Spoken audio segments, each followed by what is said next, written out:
everyone, and welcome back to the Crimson coverage. I'm your host, Sneha Subramani, and we're bringing you some of the biggest campus stories from this week. The university's Board of Trustees has approved the renovation of Oliver Bernard Hall and Twomey Hall to house the career documents of Senator Richard Shelby. Shelby will donate these documents at the end of his sixth term in the U.S. Senate. The university said that these papers will open the possibility of annual lecture series and speakers from across the political spectrum.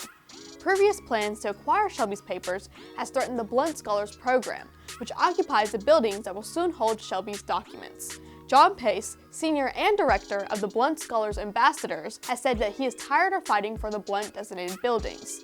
Pace said, "I have been fighting this since the start of the summer, and has frankly been weighing on my experience here as a student and senior.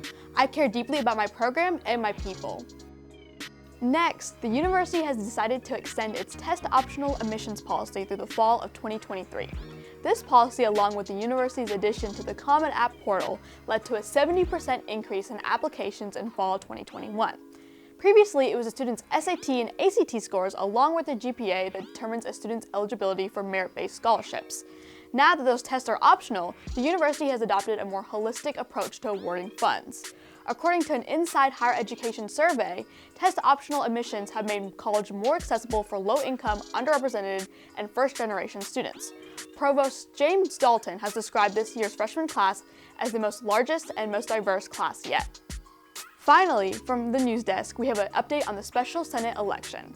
Campaigns are underway for the fall special Senate election following a postponement after the election boards failed to announce a timeline at least 21 class days in advance. There are vacancies in 3 colleges: the Culver House College of Business, the Graduate School, and the Law School. Both the graduate and law schools have 2 vacant seats, and the Culver House has 1. The election will take place on Tuesday, November 30th from 7 a.m. to 7 p.m. on MyBama. Check our website for more information on the candidates for these seats. Ray Perkins passed away in December of 2020. He was a star receiver for the Crimson Tide in the 1960s and Bear Bryant's successor. To honor his legacy, his daughters Rachel and Shelby created the brand 88, inspired by their father's football number. The brand includes merchandise like t-shirts, sweatshirts, stickers, and more, all with messages that encourage people to live life to the fullest. Starting in November, the brand will launch a video series. Every month from November to February, the series will discuss different themes like mental health, body image, and self-love through stories surrounding grief, which give advice to both grievers and non-grievers. Rachel and Shelby's goal for the brand is to make a difference the way their father did. After surviving an upset against LSU, the Crimson Tide will once again be at Bryant-Denny Stadium on Saturday for a matchup against New Mexico State. The defense showed some grit against the Tigers, sacking quarterback Max Johnson 5 times. Alabama linebacker Will Anderson Jr. recorded a career-high 12 tackles. His performance earned him his 4th SEC Defensive Player of the Week honor. Alabama looks to gain some much-needed momentum heading into the last 3 regular games of the season. With playoff and SEC championship appearances on the line, Alabama can't afford a loss.